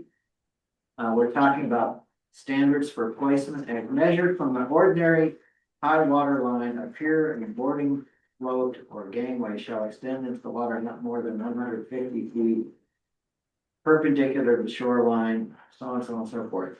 I think there was a letter or letters we received about the concern that docks will be limited to 144 square feet. I'm not sure that's gonna work. It's whatever the state. I know, but I don't know why we would all of a sudden change our codes. Because I think that's what the state allowed. There's a specific measurement of dock size that's allowed by the state. Yeah. I'll tell you that. I was part of that discussion when I was on the planning commission. Okay, well then, Our old ordinance doesn't apply to state law. okay, so where we have that in the code, I think we should say it's in conformance with state law. Because otherwise it looks like we're just making up a number. So if the person who's reading it, if they could say, oh, it's 144 square feet. Dune City really doesn't have anything to say about it. It's on your page 65. Yes, it is. We're on 64 on ours. Right, Yeah, 64 and then For 64. students of Oregon Department of Fish and Wildlife Residential Dock Guidelines. Yeah, because see here, it says ODFW recommends 144 square feet. It doesn't say requires, it says recommends. Do you have an updated copy of what? you Yeah, mine copied? says should not exceed 144 square feet. It It says they recommend. total dock area on water should not exceed 144 square feet. Recommended maximum size should be no wider than 6 feet and no more than 24 feet long. And no part of it should be covered or closed. Then it says ODFW recommends 144 square feet to accommodate a recreational boat and minimize the footprint and shade impact on aquatic resources. So it says ODFW recommends, it doesn't say anything here about requires. It's just by reading it, I didn't know there was a state law that said it had to be 100 foot. No, But this is pursuant to the Oregon Department of Fish and Wildlife Residential Dog Guidelines, 2016. Right. and once again, guidelines are not laws. Guidelines are not laws. They're recommendations. So anyway, that needs to be related. Okay, the next thing. Go through here. Can I ask you one question on that last one? Does that No, mean you not can't? right now, not right now. Well, I'll forgive it. Let me get through this. Okay. Okay, on page 81, 260, if I have the same thing everybody does, this is the wetland overlay zone. Under hardship variances, it says the type 3 process and procedures of section 155.5.1 variances shall be followed for consideration of a hardship variance, except that the variance criteria of this subsection shall apply in lieu of the variance criteria granted. The city council may has scratched out and the word will grant a variance to the provisions of this section. Only when the applicant has shown that all of the following conditions exist. I don't think this ordinance should be telling the city council what we can and cannot do. I haven't found it yet. Please forgive me. It's I'm on number C. Let's see. Hardship. Okay, there you go. I Did think you it repeat would- that, Larry? I think it should, may is crossed It's out. the May switch. I think it should be may. I don't think it has to be will. If it says we will do something, that means our hands are tied. I don't like that. Okay. All right, so just a few other notes. I am wondering, can anyone help us understand if there really is vegetation language that says you can take out a tree and just put in a sapling? Is that true? And I don't think so. Henry?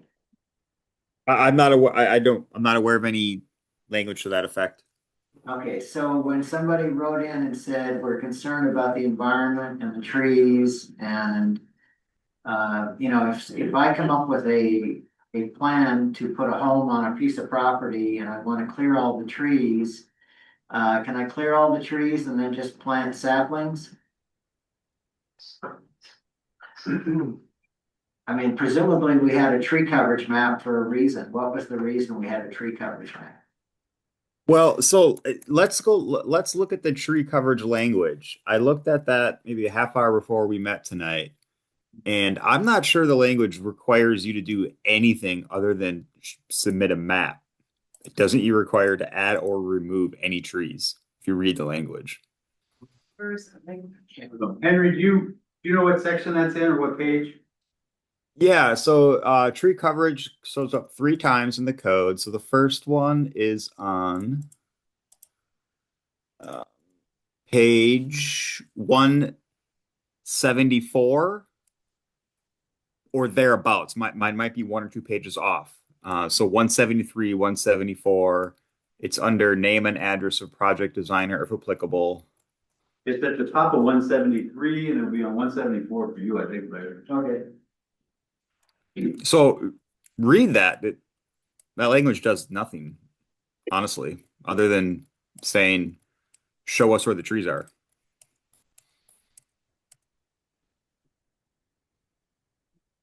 Okay, so is there anything in the code, proposed or otherwise, that gives the city the ability to manage the vegetation removal? No, I mean, so tree removal permits are sometimes a part of codes. I've seen them. I know Veneta has one.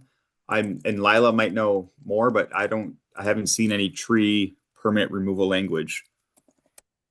Okay, well, I know that. Unless it's a separate ordinance of some of not of this chapter.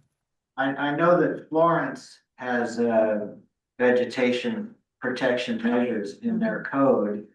And they generally will require somebody present a site plan for vegetation removal. And they like to offer that native vegetation that is retained can be used to reduce the amount of total landscaping burden on the site. I think they use the formula of 2 square feet of native vegetation preservation results in 1 square foot of reduced landscape coverage as a percentage on the lot. So one of the letters that we got, or some of the letters we got, is that it seemed like some of the environmental protections that were at least listed here, maybe they were not actionable, but they were listed here. It would seem like there are two different interests here. There's the property owner who wishes to build a home, and they obviously want their property to look nice and they want to have some trees. But you always have that is right in the middle of where your living room is supposed to be. And I just wonder, are we not going to address vegetation in the code at all? So landscaping is generally required for commercial developments. I'm looking right now in your residential section to see what it says about landscaping.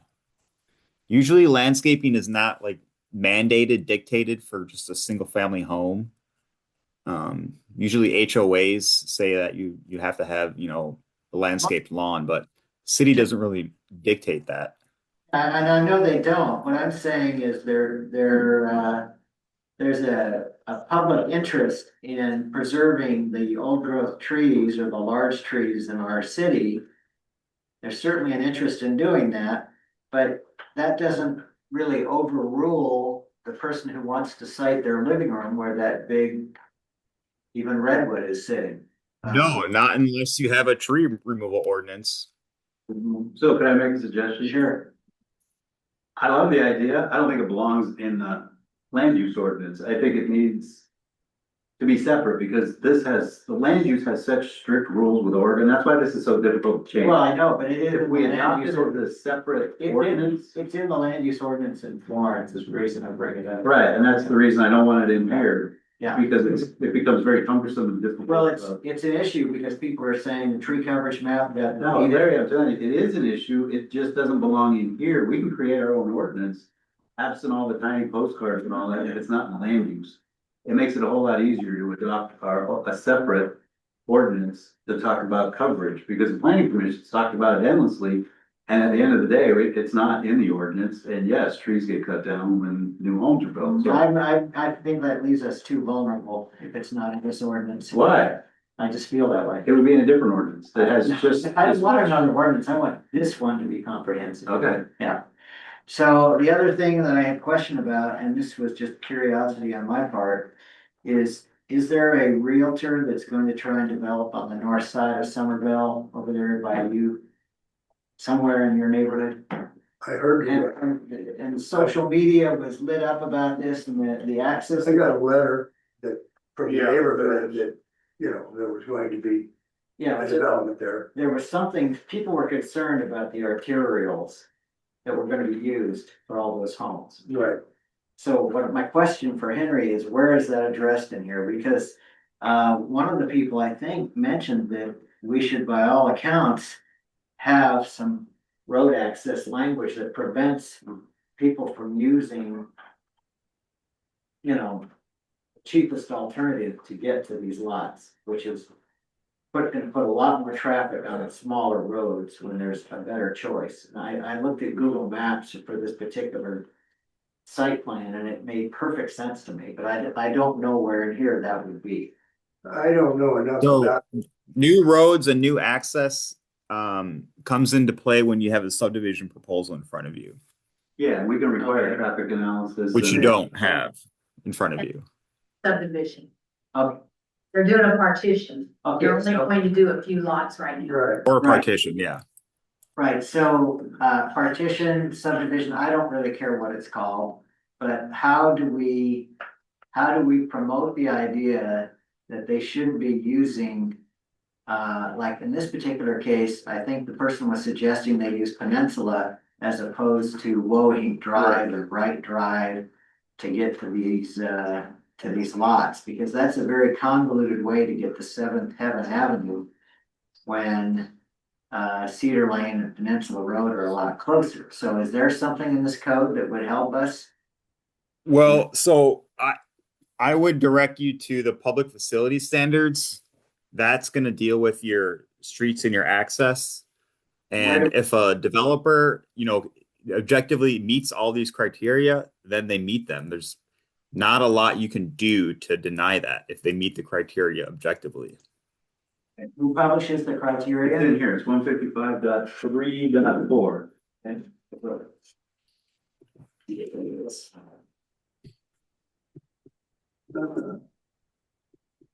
We should go 55. 3, 4?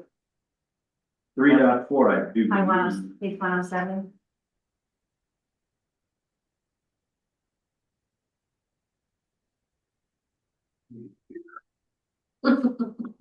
And we might be getting in the weeds, going down hypotheticals at this point. I mean, a lot goes into designing street access for a subdivision. That we, has variables that involve that we do not have in front of us. So I'm not sure that that's entirely relevant to this conversation, to this hearing. Well, I'm on 116 here, 155. Back up to 90, the traffic study requirements and access permits. Oh, We have the ability to request traffic studies and look at, review them. okay, so, It's in there. okay, it says, In the building code too. so vehicular access to circulation, there's a whole lot of red language that was taken out here. And some blue put in. Yeah, So is a partition managed differently than a subdivision? yes. Yeah, I think that's a true statement. Yeah. Okay, so this. Of course, it depends. Your code will say how it's managed. Your code is what is your North Star. Okay, so can I ask Pam a question? Pam, this subdivision, which is not a subdivision, it's a partition. What what can we do to assist the neighborhood there with all the extra traffic they're going to get when they could simply maybe go to Peninsula? With 3 or 4 homes in the next 2 years, it's not gonna. And what is it gonna be eventually? We don't know. Okay. 7? Well, okay, because the reason I bring it up is because I used to live in the reserve subdivision in Florence. And the same thing happened there. And they only had one way in and one way out, and it Yeah. started with 6 We homes. we I- have discussed going through Peninsula. It depends on. They have started some ground clearing through there so they can see what the ground's actually like Mhm. at that back end where Peninsula is, because there is a steep grade Mhm. and there is water. It goes through a riparian area. Yeah, Okay, so did the reserve subdivision. and so it's gotta be studied, and that's why. For right now, they're just doing a few lots on Seventh Heaven. Mhm. And get back in there, see what they've got, see what they can do in the future. And we have talked about punching a road through Peninsula, but it depends on the riparian area and it depends on the grade. Okay, so the exact same thing happened at the reserve subdivision in North Florence and UGB. It's right in the middle of a wetlands area. They pressed in there. I was one of the first 6 homes. Now they have 99. So it's a little premature to say it's just 3 or 4 because. I have 14 acres and they can only do 1 acre lots, and there's some of them that they can't make that small, Okay, all right. so. Well, I think that might be all of my comments. I do hope that the city will be included in all of the land use requirements that we're making everybody else do. So, that's what I have. Can I ask my question? My conclusion, Not much of an issue considering all of the development the city's doing. right, exactly. My concern is that, the same as Melissa's, I think we could polish this up and. Okay. And, dot some i's and cross some t's and Oh, yeah. And really get a handle on what the impact was of the high water line. That's our. Thank you. So I can add to the high, you asked about the high water mark, and the mayor actually did a really good job of summarizing it. Really, it's used as a setback for how close you can develop to sensitive areas, like the riparian area and closest to, and the edge of water. That's really what it's used for. So you want to keep development away from those sensitive impact areas. That's why it's generally a little bit longer. Okay, so are we gonna define the high water line in the city of Dune City for each of our lakes? Are we gonna- The historic number. And that's It's the not number. a change, Okay, yeah. but, And the so, 50-foot is not a change either. There was a proposal by FEMA to make it 170 that seems to have died. yeah, I requested status report. They canceled the last meeting for the entities and they said there are no comments. It's moved nowhere since the last comment period, I think in November, but so it stayed at 50. So that's a regulatory number. got it. Well, thank you. Yep. Rich, we could cut off at 8. We've got 16 minutes if you have some comments or. I've talked to you about it, it's been brought up here, I just don't believe that this 12 feet of the ordinary high water mark is a realistic, Okay. legitimate number. We're still looking at that. I mean, that's a published number. I agree with you. And We'll see where it it came from. it needs to be a realistic number because Well, it is what it is. this lake never runs at an annual 12 feet. Unless things are totally messed up, but. And then if, like you look through the whole ordinance and it depicts through the whole ordinance that everything is measured from that ordinary high water. So, For setbacks along the lakeshore, correct, yeah, correct. but 12 feet is not it. Because 12 feet, No, 12 feet's published currently and we can look at that. Yeah. Good idea. so Anything else? not right now. You're easy. All right. Okay. Anything you want to cover tonight, Melissa? No. Anything else, too? I did have something to say, but I thought I knew what I was doing and I don't, so I don't have anything to say. But thanks for your honesty. Okay.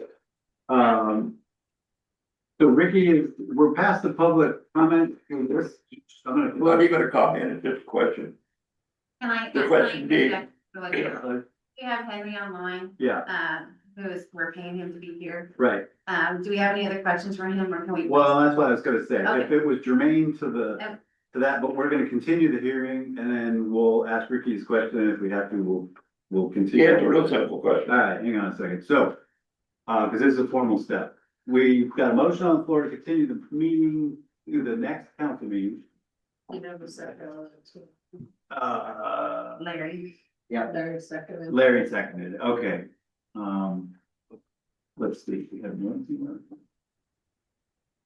one. All those in favor of continuing for the next city council meeting? Right. All right, that's unanimous. So, city council will continue this hearing on, that would be, April 1st, correct, 6 P.M. Yeah. Thank you, Henry. Yes, yeah, my pleasure. Okay, I guess just for everyone's sake of clarity, so you continued the hearing till April 1st at 6 p.m. You're going to continue to accept written and oral testimony on April 1st at 6 p.m. Is that correct? Well, we've got council issues. We want to all get through this and put notes to staff, and then we'll continue that discussion. Okay, so I guess the thing I'm asking is the record is still open. You're not closing the record, right? What do you recommend? Because we did that. Yeah. No, Um, I recommend, so continuing the hearing, it means you're just gonna do this all over again, and it's probably warranted, especially since some counselors wanted to talk to their constituents to get their input and their feedback. So yeah, I would continue the hearing to April 1st and, open the public hearing again and say, does anybody have anything else to say? If they don't, then that's fine, but you shouldn't deny that opportunity at this point. Roger that. Understood. Yeah. Thank you. Yep. All right, so that takes us to the current end of this item. Ricky, you have Yeah, it's a quick question. go ahead. That square footage thing for a dock this guy was talking about. Yeah. Is that enough to build a boathouse? I don't know. And I don't think, what Rapunzel didn't say you can't build boathouses anymore? Oh, you can't? No, they will not Yeah. permit boathouses anymore. That was something we wrestled with is, Okay. they have a recommended max for coverage of the lake and then they do not allow new boathouses, so. Because was in the code, you could have 200 square feet and was that for a boat, they don't even have it. So that technically that number isn't, you can't build a boathouse, just a dock. Right, All right. right, and so the boathouse part, I think is a strikeout because we had a square footage. And we're not allowed to.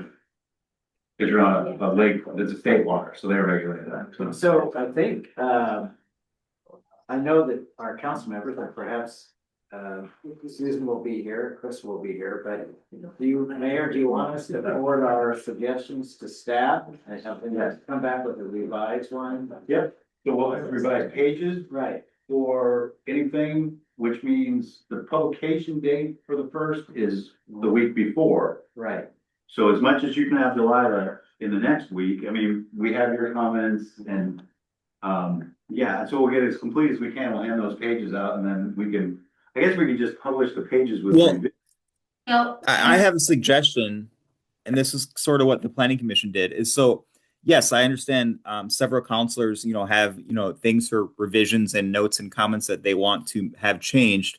However, those should probably be discussed amongst the council itself to say yay or nay, let's make that change, or no, I disagree.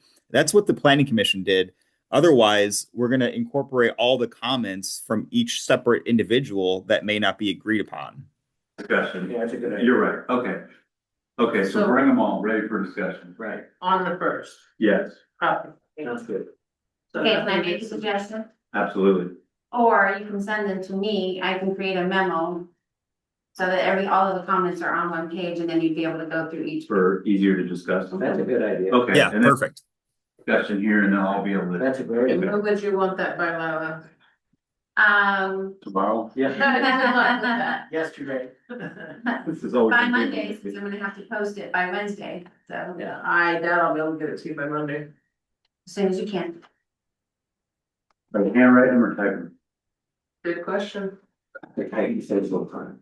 Well, I understand, that'll be typed, and it'll be emailed, but Okay, this week it might be pushing it yeah, all right, for me. I'm preparing for state.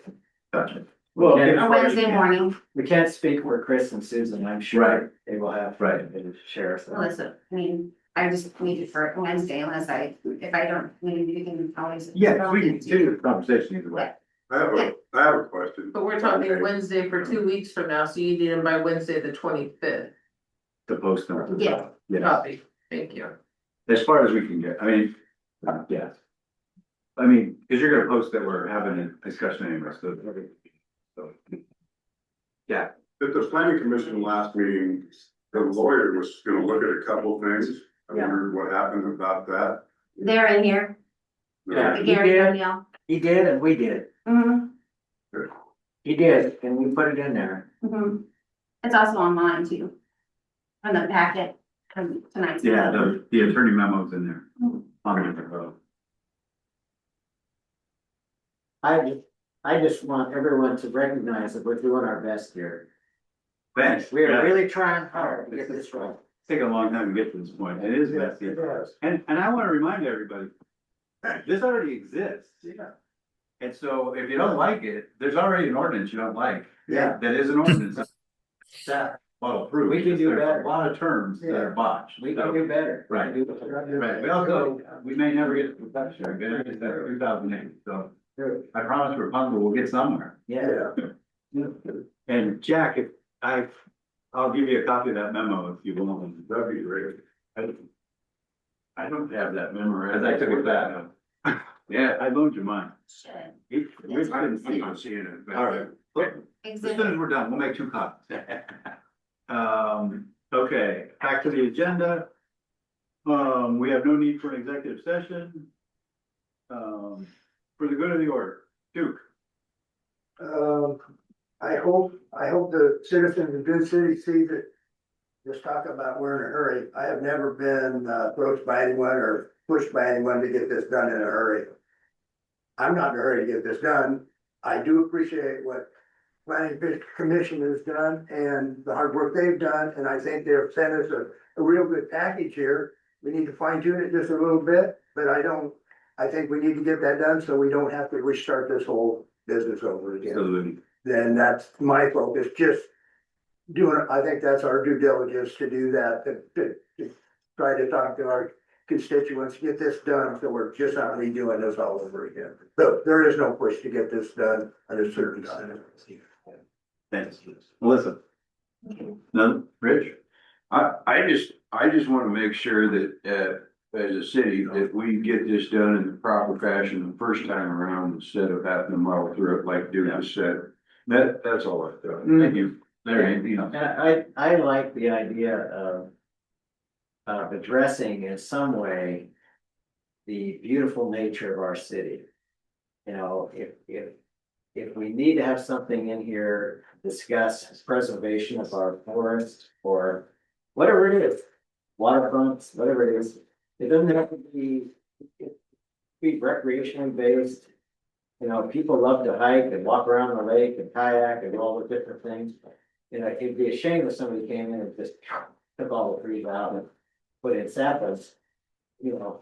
So I think, like, what we intend to be is more comprehensive plan stuff. Right, And that was gonna be a suggestion to the planning commission. There's some terms in here that come from the comprehensive plan as well. right. And since they have nothing to do after 17 years, we can look at the comprehensive plan and make that clear too. Go ahead. Fun. So I just personally, not speaking as a planning commissioner, I agree with everyone's concerns about the environmental preservation of trees and what have you. Yeah. Dune City currently has a soil erosion control and vegetation removal ordinance. It's in chapter 154. Ah, there you go. It's pretty weak. Okay, so maybe that's what we need. That's it. 154. That's my opinion though. Thank you.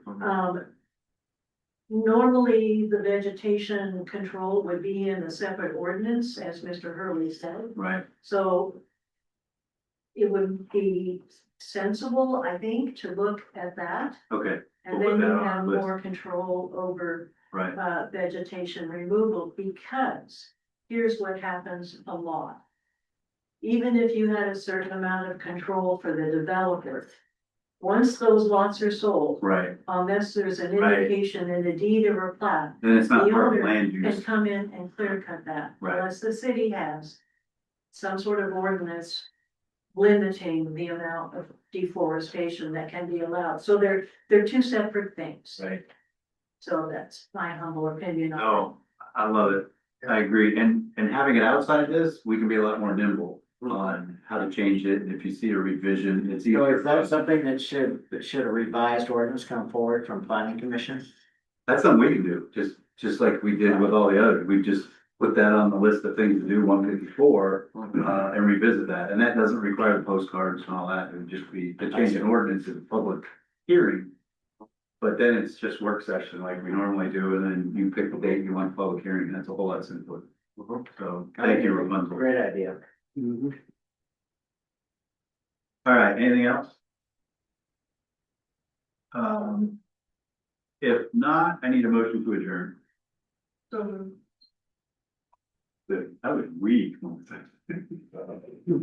Hey, it's only 7:58. We've got 2 more minutes. Would you like me to restate? No, thank you. They're gonna vote on I it? appreciate you going first. All in favor? Aye. Thank you. It's unanimous. And if. Adjourn? Yes.